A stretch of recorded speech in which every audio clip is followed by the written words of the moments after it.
अम्बाला शहर के खत्तरवाड़ा स्थित प्राचीन श्री शिव मंदिर पीपलवाला सेवा मंडल की ओर से आयोजित श्री शिव महापुराण कथा के 8वें दिन कथा व्यास पंडित दिनेश तिवारी ने भगवान गणेश की भक्ति, बुद्धिमत्ता और माता पिता के प्रति समर्पण का सुंदर प्रसंग सुनाकर श्रद्धालुओं को भाव विभोर कर दिया।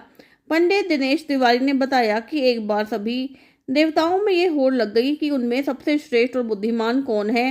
भगवान शिव और माता पार्वती ने देवताओं की परीक्षा लेने का निर्णय किया।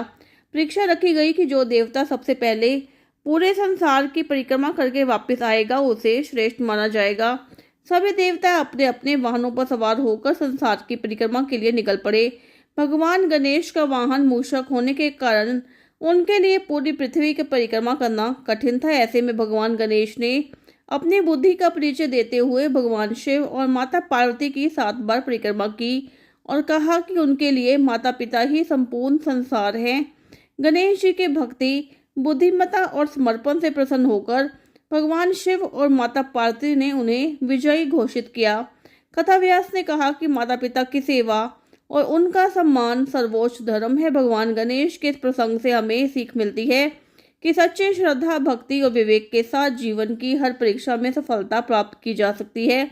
कथा में मुख्य अतिथि के रूप में भाजपा हरियाणा के नवनियुक्त प्रदेश सचिव गुरप्रीत कौर और राजवीर सिंह पहुंचे। मंदिर पहुंचने पर सेवा मंडल के सदस्यों ने दोनों अतिथियों का स्वागत किया। इसके पश्चात गुरप्रीत कौर और राजवीर सिंह ने मंदिर में भगवान भोलेनाथ के दर्शन कर उनका आशीर्वाद लिया और मंदिर में विराजमान सभी देवी देवताओं को प्रसाद का भोग भी लगाया।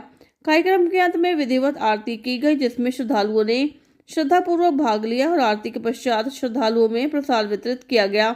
इस अवसर पर मंदिर सेवा मंडल के सदस्य व बड़ी संख्या में श्रद्धालु मौजूद रहे। आज शिव महापुराण कथा का आज 8वां दिन था, तो क्या कुछ खास प्रसंग इसमें रहा, क्या कुछ बताना चाहिए? सभी अम्बाला वासियों को राधे राधे, जय श्री श्याम, जय भोलेनाथ के। मैं पंडित दिनेश तिवारी पीपल वाले शिव मंदिर का पुजारी हूँ। जो शिव महापुराण चल रहा है इसका 8वां दिवस है। आज 8 दिन हो गए हैं। भगवान श्री गणेश जी के विषय में मैं आपको बताता हूँ कि कैसे भगवान श्री गणेश ने माता पार्वती की और भगवान शिव की भक्ति करी और कैसे उनको प्रसन्न किया है। भगवान शिव ने सारे देवताओं को बुलाया तो सारे देवताओं में आपस में बहस हो गई कि हम प्रथम पूज्य योग्य हैं, हम प्रथम पूज्य योग्य हैं। तो भगवान शिव ने कहा कि देवो, अगर आप इस तरह से फैसला नहीं होता है, आप ऐसा करो, जौन सा देव इस सृष्टि का पूरे भारत खंड का परिक्रमा करके प्रदक्षिणा करके जो पहले मेरे पास आ जाएगा वही सबसे श्रेष्ठ होगा। तो सारे देवताओं के पास तो अलग अलग भान थे। अब हमारे जो बेचारे गणेश जी हैं उनके पास मूषक थे, तो सारे देवता गणेश जी का मजाक उड़ाने लगे। तो सारे देवता अपने अपने हाथ भानों पे बैठ करके जाने लगे। ब्रह्मा जी, इंद्र, सारे देवी देवता कार्तिक जी गणेश जी से कहने लगे, गणेश तो रहने दे, तेरे पास तो मूषक है। लेकिन गणेश जी ने कहा कि नहीं, मैं तो जाऊंगा। तो सारे देवता जब चले गए तो गणेश जी थोड़े से आगे बढ़े तो गणेश जी को कहते हैं बुद्धि के दाता। तो गणेश जी के मन में विचार आया कि ये सारी सृष्टि को घूमने से बजाय क्योंकि मेरे घर में ही सारी सृष्टि बैठी हुई है। तो गणेश जी ने माता पार्वती को और भगवान शिव को पास में बैठाया और बैठा करके तो भगवान शिव ने कहा कि क्या पुत्र तुझे नहीं जाना, सृष्टि का प्रदक्षिण करने नहीं जाना? तो भगवान गणेश ने कहा कि पिताश्री, जब मेरे घर में सारा त्रिलोक बैठा हुआ है, सारी सृष्टि बैठी हुई है, तो मैं बाहर क्यों जाऊं?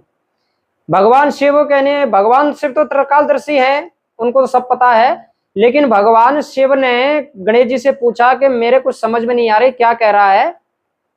तो गणेश जी ने जब बैठाया है तो गणेश भगवान ने माता पार्वती की और भगवान शिव की परिक्रमा की है।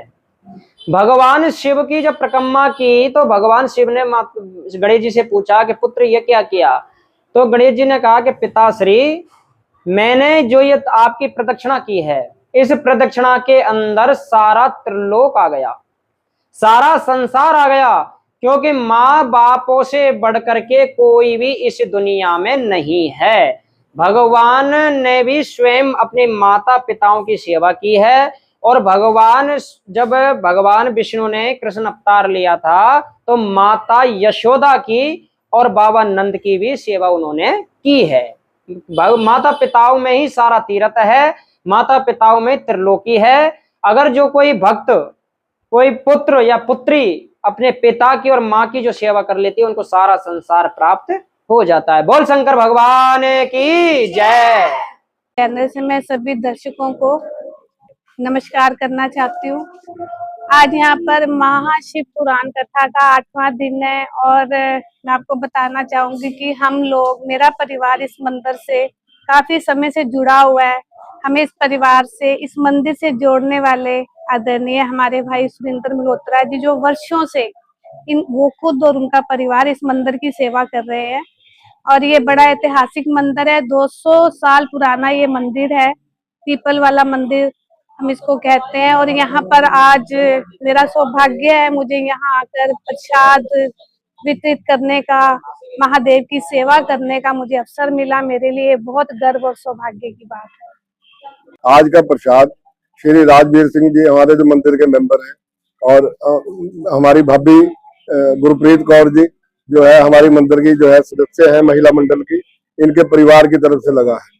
और जो है ये परिवार जो है सदा जो है मंदिर के साथ जुड़ा हुआ है, मंदिर की बहुत सेवा करता है। इस परिवार का बहुत योगदान है। आज जैसे कि कथा का 8वां दिन है, कल संपूर्ण कथा हो जाएगी, क्या कुछ कहेंगे? तो देखिए जी, आनंद रहा बहुत। भगवान की कृपा से नगर वासियों ने बहुत सहयोग दिया, तरह तरह के प्रसाद आए, तरह तरह के प्रसाद लगे भगवान के यहाँ, और पब्लिक ने बहुत जो है साथ दिया। पूरा हॉल जो है मंदिर प्रांगण का पूरा हॉल खचाखच भरा हुआ रहा है। हरिद्वार से गंगा जल लेकर आई है, उसके बारे में कुछ बताइए। हरिद्वार से जो है जी हम लोग गए थे, हम लगभग 15 दिन पहले गए थे, पूरी बस लेके गए थे। उस बस में जो 60 मेंबर थे मंदिर के जो थे, 251 लीटर गंगा जल अपने हाथ से भर करके लेके आए हैं। गंगा जल की जो है वहाँ पूजा हो रही है। अब जो है गंगा जल का कल अभिषेक 9 बजे श्री अनिल जी चाट वाले की तरफ से, उनके सौजन्य से पूजन करा करके 10 बजे अभिषेक शुरू हो जाएगा। कलश में अभिषेक गंगा जल को डाल दिया जाएगा। धारा भगवान के ऊपर चलती रहेगी और निरंतर 24 घंटे वो चलेगी, दिन रात। और परसों जो है अपने 12 तारीख को 10 बजे उसका समापन होगा। फिर उसके बाद हवन होगा, हवन के बाद फिर भंडारा होगा। अम्बाला वासियों को ये निवेदन है मेरा कि वो आए, अपने आए और भंडारे में भी आए। ये सब उनके अम्बाला वासियों के सहयोग से हो रहा है।